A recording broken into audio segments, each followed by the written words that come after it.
Hey, good afternoon then, Year 5. Welcome to today's English lesson. So today we're going to be looking at displaying emotions. So what we're going to do first of all is we're going to read through the next couple of chapters, chapter 10 and chapter 11. We'll have a little break in the middle.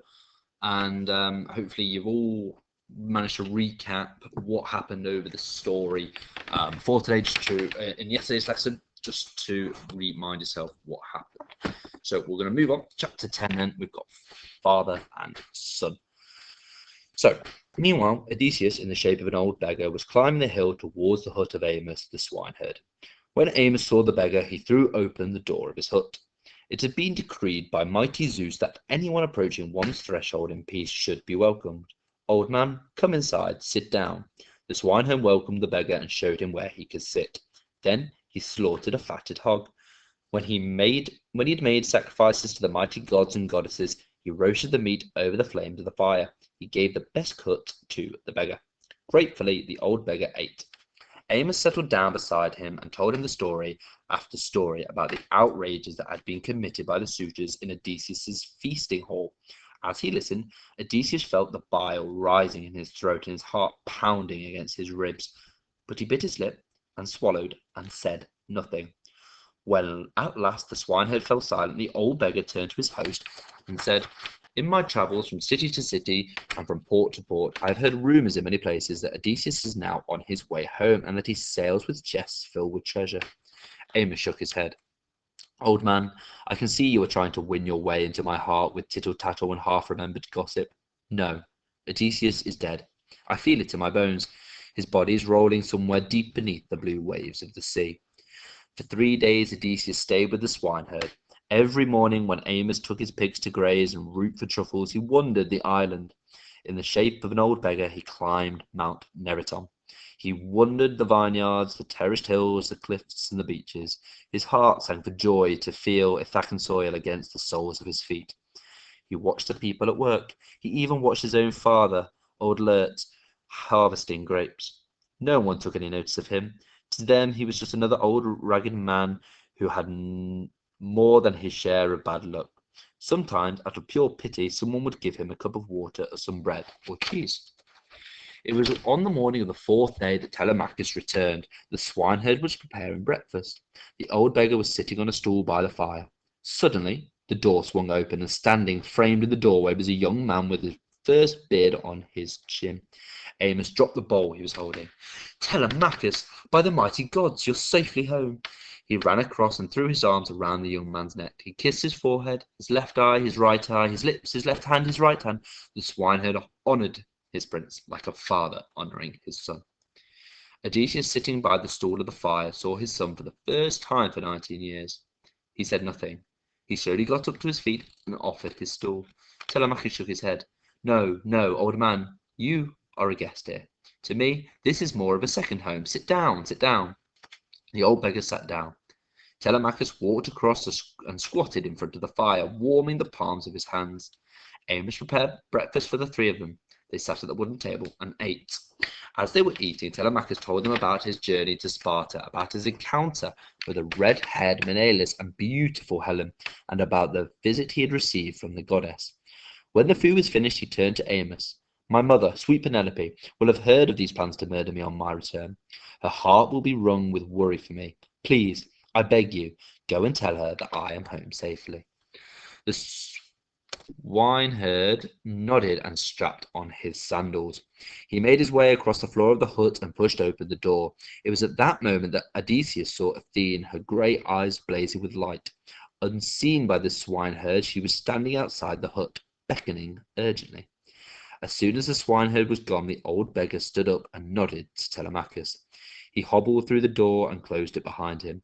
Athene whispered, "Odysseus, the time has come for you to reveal yourself to your son." She reached forward and touched his shoulder with her hand. At once, the light came back into his eyes. His thick curls returned, his arms thickened. The beautiful cloak of King Alcinous hung over his broad shoulders. He returned and pushed open the door. Telemachus got up to his feet in astonishment. "Who are you? You are not the man you were before. Are you one of the mighty gods who rule over this broad skies?" Odysseus shook his head. "Telemachus, I am no god. Look into my face and tell me, do you not see something of yourself? Telemachus came across and peered into the stranger's eyes. Suddenly, his face lit up with joy. "It's you, my father. You are home at last. When did you get here? How long have you been here? How did you even get home?" Odysseus' eyes filled with tears. "Telemachus, my son." He reached and held his son in his arms. They sat down together in front of the fire, and all that day Odysseus told Telemachus about his adventures on the fields of Troy and his great journey across the broad face of the world. When the afternoon shadows were beginning to lengthen, he said, "And now my story draws to its end, though whether it is a comedy or tragedy lies in the lap of the mighty gods and goddesses. Telemachus, do not tell anybody that I am home, not even your own mother. Tomorrow I will go to my feasting hall and see what truth there is in these tales that I have been told. And you, my son, you must go there also. You can be sure the cowardly suitors would not dare to harm you in broad daylight." Telemachus nodded.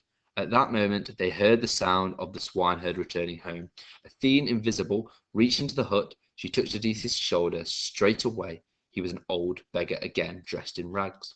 The door opened and Amos entered. He prepared supper for the three of them. They sat and ate and talked deep until the night. Then they wrapped themselves in their cloaks, lay on the floor in the firelight, and they slept. And that then is the end of chapter 10. So we're now going to be reading the next chapter of the book here, chapter 11, The Beggar. Okay, and what I want you to do is, as I'm reading this, please can you just try and think about all the emotions and feelings that Odysseus will be going through during this chapter. Okay, so he goes through a lot of different feelings. So I'll try and mention some things as we're reading along to help you. Okay, but really try and think on your own as well for me. So here's the first page then, chapter 11, page 97, The Beggar. The next morning it was Telemachus who was the first to make the journey across the island up to the hill to the feasting hall.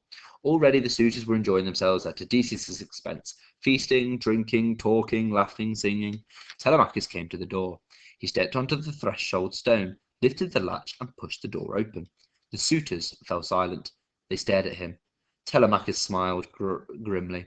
"Yes, it is me. I am home. Perhaps it was my corpse you were hoping to see carried through these doors and laid out on one of the tables. Or maybe my ghost, my shade walking through the closed doors. But no, it is me. Skin, flesh, bone, and beating heart." He made his way across the hall, threading between the tables and up the stairs to his mother's lonely bedchamber. When Penelope saw Telemachus, she ran across and threw her arms around his neck. She soaked his shoulder with her tears. Telemachus told her about the journey to Sparta. He told her how he had met the red-haired Menelaus and beautiful Helen. He told her how Menelaus had explained that Odysseus was being held captive by a nymph called Calypso on an island far, far, far across the blue waves of the sea. Penelope shook her head. "If he was going to come home, I feel sure he would have returned by now. And now the time has come for me to choose a new husband, but which one do I choose? And how to choose him?" Telemachus swallowed the urge to tell his mother the joyful news that Odysseus had indeed returned home. Meanwhile, Odysseus, in the shape of an old beggar, was crossing the island. He came to the hill and began to follow the winding path that led up to his hall. Everything was exactly as he remembered it, except for the sounds of rowdy feasting coming through the closed doors of the hall. As he climbed the hill, he passed a dung heap. So I'm just going to stop there. So what emotions do you think he is feeling? Okay, so he's finally home. So maybe he's feeling excitement, he's happiness, okay? He might be seeing his wife again, okay? So he's now at the opportunity where he might actually see his wife for the first time in all of those years. So of course he might be very, very excited, maybe a bit nervous, worried, all of these different emotions and feelings, okay? Lying on top of it, there was an ancient dog. When the old dog saw the beggar, it lifted its head and sniffed at its air. Its thin, leathery tail began to wag. It pulled itself up onto its spindly legs, hobbled across, and licked the old beggar's hand. Odysseus looked down, and he recognized Argos in his faithful dog, whom he had trained as a puppy all those long years before. But in the moment of the old dog's happiness, death struck. Argus suddenly crumpled and fell lifeless onto the ground at his feet. Odysseus reached down and lifted the dog gently in his arms. He picked it up and laid it tenderly on the soft grass. As he looked down at the dead dog, he remembered the welcome he had once imagined for himself as he sailed away from the shores of Troy. He wiped away a tear and carried on climbing the hill. He stepped onto the threshold stone. Okay, so he's gone through quite a few emotions on this page. So he's seen his long lost dog, so he's been all ecstatic, he's happy, he's seen something that he's remembered, and then obviously his dog dies there in front of him, so he's instantly got this sadness filling him. And then, of course, he remembers his past. He remembers, the welcome that he expected to have when he finally returned. So maybe he feels maybe some sense of regret that he maybe never left in the first place, guilty maybe that he left, obviously sadness again. Maybe he's feeling some sort of remorse for all the people that died on his travel. Okay, so all these emotions, thinking about his past, all the bad things that have happened. He lifted the latch and pushed open the door of his hall. His ears were filled with the sounds of drunken laughter, and his nostrils with the smell of sweat and smoke, spilled wine, and roasting meat. He entered and made his way from table to table, his arms outstretched, begging food. Not one of the suitors, not one of the revellers took any notice of the old beggar until he came to the back of the hall, sitting at a table covered with wooden dishes of sliced meat and half-empty wineskins, was a suitor whose name was Antinous. When he saw the old beggar, he shouted, "Go away! Take your filthy, flea-bitten, moth-eating carcass elsewhere before we throw you to the dogs." It was at that moment that Telemachus came down from his mother's bedchamber. "Antinous," he said, "not only do you eat us out of the house and home, you also break the sacred laws of hospitality in my father's feasting hall. Old man, come sit down." Okay, so in this page, we can see then that he goes through lots of emotions. He's begging for food. He's obviously quite hungry. He's been shouted at by the suitor. But then, of course, his son came and looked out for him. So he's got that also feeling of love. He's back with his family. He's back where he belongs at home. So he's got all these different emotions, sadness, but also at the same time, happiness that he's home. His love that he feels for his son. He might be missing his wife. He might still be anxious about where she is, how she might react. Okay, all of that. With great kindness and consideration, Telemachus showed the old beggar where he could sit. He fetched meat, bread, and wine. He broke the bread with his own hands and gave it to the beggar. Gratefully, Odysseus ate and drank. When his plate was empty, he got to his feet and went back to the table where Antinous was sitting. He stretched out his hands once more. "Perhaps now you will think again, or do you begrudge an old beggar the crumbs from another man's tables?" Antinous glared at him. I'll give you something, and no mistake." He picked up a stool, he drew back his hand, and with all the strength of his arm, he hurled the stool at the old beggar. The stool struck Odysseus hard on the shoulder. Okay, so again, his son's fed him, so he's happy, but also he was attacked by Antinous for really not much of a reason at all. He was just asking for food, so of course he's going to feel angry, perhaps, sad, annoyed, irritated.